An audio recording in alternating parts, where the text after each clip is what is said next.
A gente vai conversar com o Bruno Paes Manso, que é jornalista. Ele passou por redações de grandes jornais do Brasil todo, né? Até ingressar, então, no Núcleo de Estudos da Violência da USP. Ele é autor de A Guerra, a Ascensão do PCC e o Mundo do Crime no Brasil. A gente já conversou com ele aqui no Bom para Todos sobre esse livro, inclusive. E o mais recente agora, sobre o qual a gente conversa hoje, é A República das Milícias, dos Esquadrões da Morte, a Era Bolsonaro. Tá aí a capa, inclusive, para vocês. Bruno, um prazer te receber por aqui. Tudo bem com você?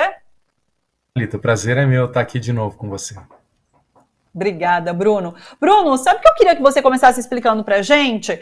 A definição de fato de milícia, porque às vezes eu sinto que quem é de fora do Rio de Janeiro não compreende muito bem o que é a milícia, quem forma a milícia, de que forma que essa milícia atua, como que ela gera, inclusive, renda, né? Eu acho que você poderia começar explicando pra gente o que é a milícia hoje em dia.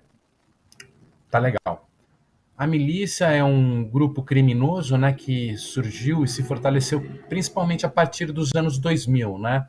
Eles são formados, esses grupos, né, essas milícias são formadas principalmente por paramilitares que passaram a se colocar como um antídoto à expansão dos traficantes e dos grupos comandados por tráfico que já dominavam o Rio, várias comunidades do Rio, e esses grupos começam a se estabelecer principalmente a partir da Zona Oeste, para agir como uma espécie de grupo de autodefesa comunitária para a expansão para evitar a expansão do tráfico de drogas. A autodefesa comunitária, pelo menos, era a forma como eles se definiam, né? E de alguma maneira acabou sendo abraçada e aceita por alguns políticos, principalmente no começo dos anos 2000. Eles ganham dinheiro e passaram a dominar o território com a participação de policiais, agentes de segurança, etc., principalmente a partir de uma série de receitas criminosas que eles passaram a tirar nos territórios que eles dominavam, sim, como cobrança de taxas de moradores, cobrança de taxas de comerciantes, vendas de cigarros piratas no comércio local, grilagem de terra em áreas protegidas ambientalmente, construção de prédios clandestinos, né, e ilegais. Alguns deles chegaram a desabar, principalmente na região de Muzema, em 2019, mais de 20 pessoas morreram por causa disso. Venda de internet pirata, gato-net, água roubada, enfim, aí a criatividade criminosa manda, né, e vai diversificando o comércio. No começo, eles se colocavam como um grupo em oposição ao tráfico de drogas, e hoje eles inclusive organizam a venda de drogas também, né? Porque quanto mais receita, maior a força e maior a capacidade deles de exercer o poder nesses territórios. Então hoje eles também organizam a venda de drogas lá. Em síntese, é isso. Eles também têm força eleitoral, né? Também tem força eleitoral, consegue, a partir desse controle, orientar os votos ou obrigar as pessoas a votar. Eles bloqueiam o surgimento de oposições nesses territórios e acabam tendo uma influência política também muito grande, né? Eu quero falar, inclusive, sobre esse limiar entre milícia e o Estado, né? Mas antes disso, já que você falou sobre tráfico de drogas, quando a gente viu operações no Rio de Janeiro, em morros principalmente, né? São sempre operações contra o tráfico de drogas. Não se usa isso, que são operações contra a milícia que domina aquele território. Eu queria entender, de fato, como que funciona isso. Há uma rivalidade entre tráfico e as milícias, ou de fato as milícias, elas controlam o tráfico e essas operações são contra a milícia quando acontecem? Não, são contra os grupos de traficantes, principalmente. Foram feitos alguns levantamentos já, né? De todas essas operações policiais que acontecem no Rio.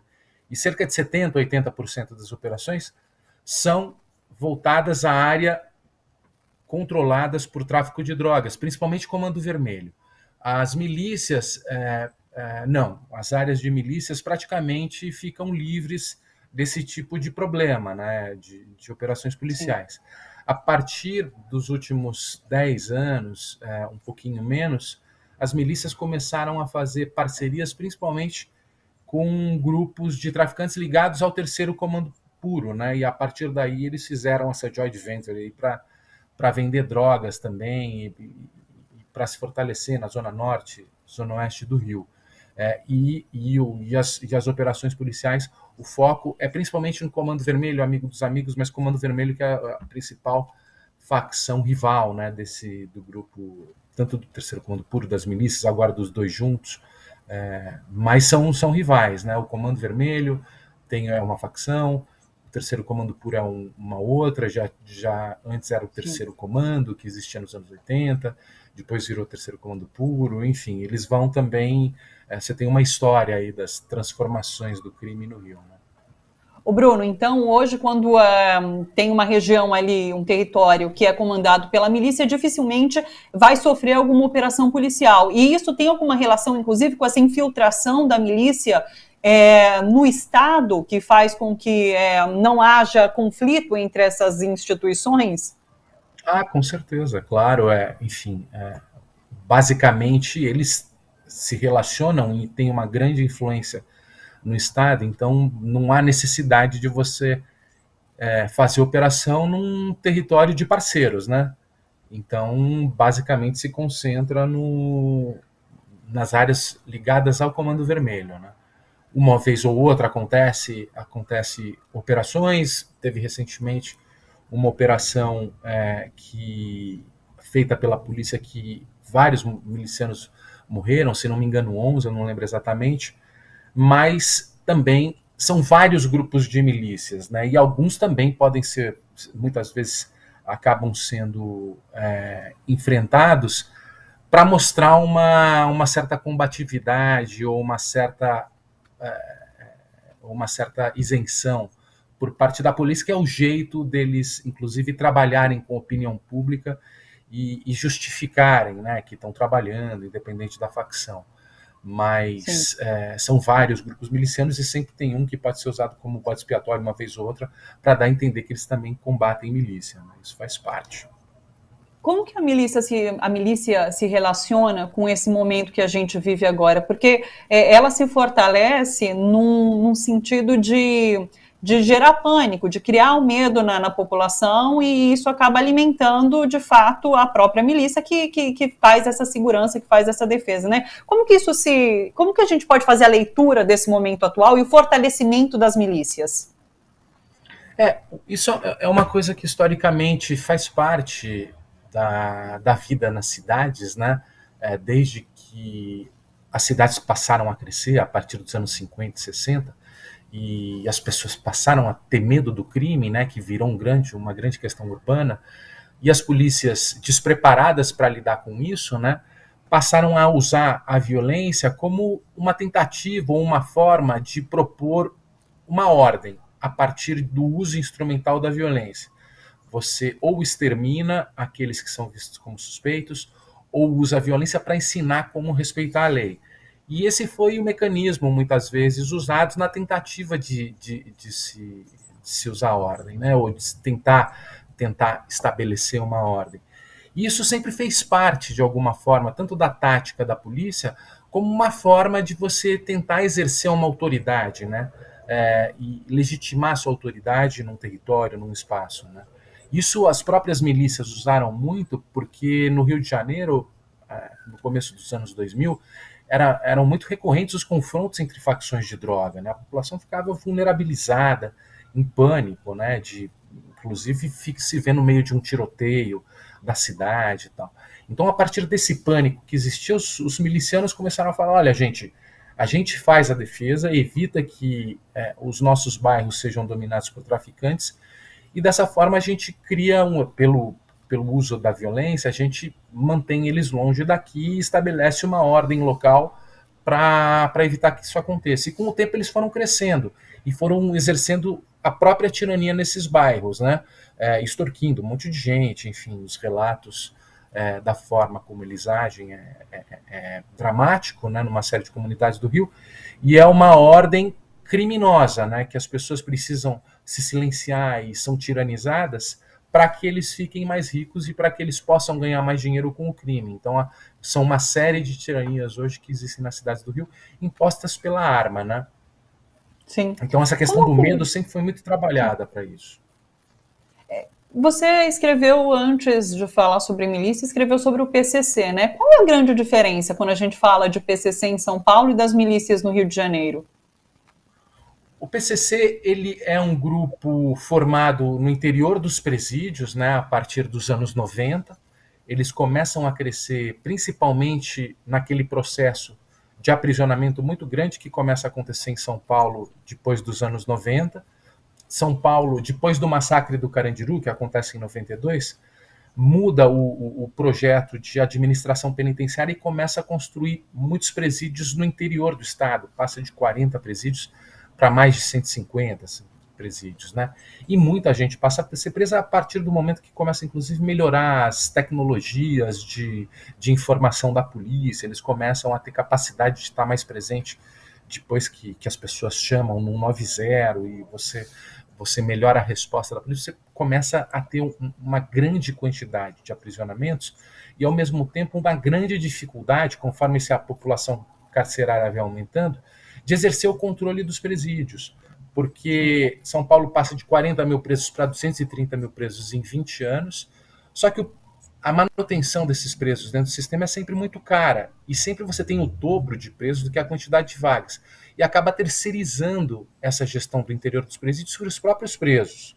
Então o PCC é uma facção de autocontrole, que começa com uma autogestão no interior dos presídios. Eles a partir daí começam a gerir também, principalmente depois dos anos 2000, com a chegada dos celulares nas prisões e tudo mais, eles começam a gerir a partir do interior das prisões a cena criminal do lado de fora, né? Principalmente o tráfico de drogas, criando uma grande rede de comunicação e de parcerias nessa cena criminal, estabelecendo uma série de regras que profissionalizou o crime em São Paulo, né? Então, assim, a diferença, eu acho que é principalmente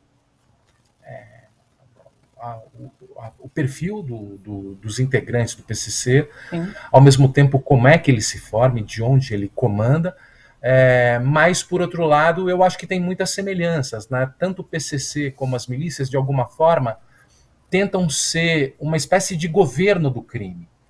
E a gente precisa ver que esse é um mercado cada vez mais importante na nossa economia, diante da crise do emprego, da dificuldade estrutural de promover emprego. O mercado informal e ilegal cada vez é mais importante nas economias e cada vez mais pessoas estão ocupadas nesse tipo de mercado. E normalmente as pessoas acreditavam que para combatê-lo ou para eliminá-lo era necessário o uso da polícia. Então ele ficava desgovernado, porque o Estado só entrava para correr atrás, né? E aí se percebeu que era necessário ter uma ordem, uma profissionalização, construção de regras, formas de relacionamento nesse mundo, e foram construídos governos de crime, né? O caso do PCC é um deles. Estabeleceu todas essas regras, a milícia tenta do lado deles no Rio, né? Então, mas quando você fala dessa questão de formar um governo, as milícias foram muito longe, porque a gente tem, inclusive, na presidência da República, uma pessoa que está relacionada, de certas formas, com a milícia do Rio de Janeiro, né? A gente tem aí o episódio do assassinato de Marielle Franco com o envolvimento de milicianos. Então, assim, como que você vê essa relação de Bolsonaro, milícia do Rio de Janeiro, esse crime, inclusive, de Marielle, agora mês que vem, 4 anos do assassinato dela, né? Sem que a gente saiba quem são os mandantes, de fato, desse crime. Pois é, 4 anos da morte da Marielle, os acusados de terem sido os autores, o Rony Lécio e o Écio Queiroz, o júri deles ainda não foi marcado, e a gente ainda não sabe quem mandou matar a Marielle, né?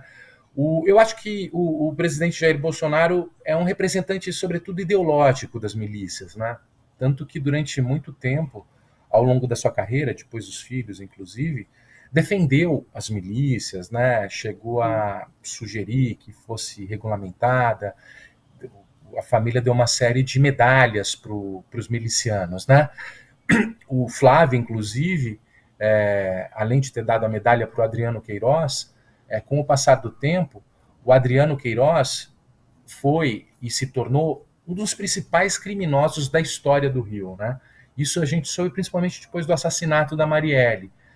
Foram feitas uma série de investigações e se descobriu que existia no Rio de Janeiro um grupo de matadores coordenado pelo Adriano da Nóbrega, que matava para bicheiro, que era conhecido como escritório do crime, que agia há mais de 10 anos, que não era preso porque pagava propina, inclusive, para os policiais não investigarem esse grupo.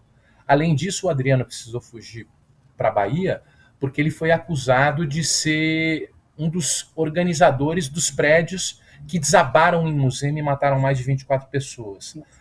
Tinha a sociedade em jogo, tinha conexão com grupos de traficantes na Ilha do Governador, no Morro do Dendê, que era o Fernandinho Guarabu, que era sócio do braço direito do Adriano no escritório do crime.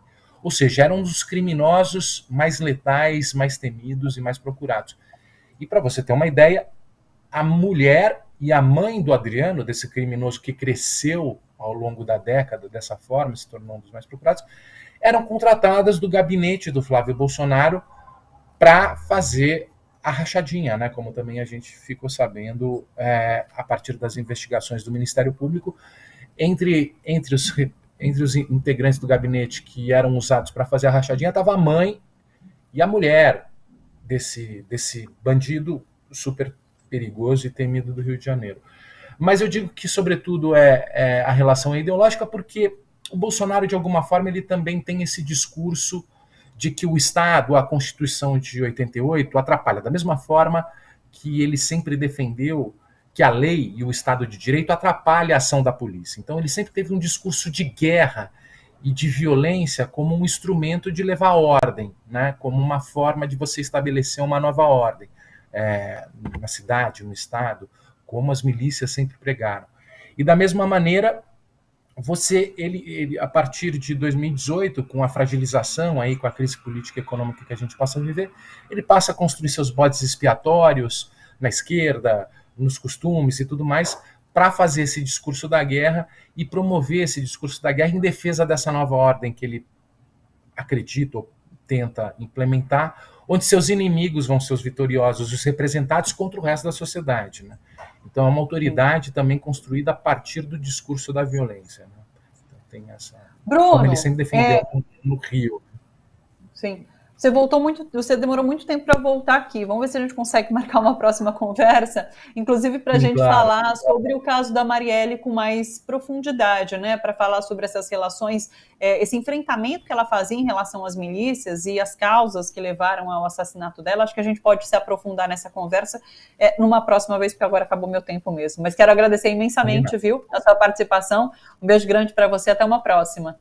Sempre um prazer, Thalita. Até a próxima. Tchau. Obrigada.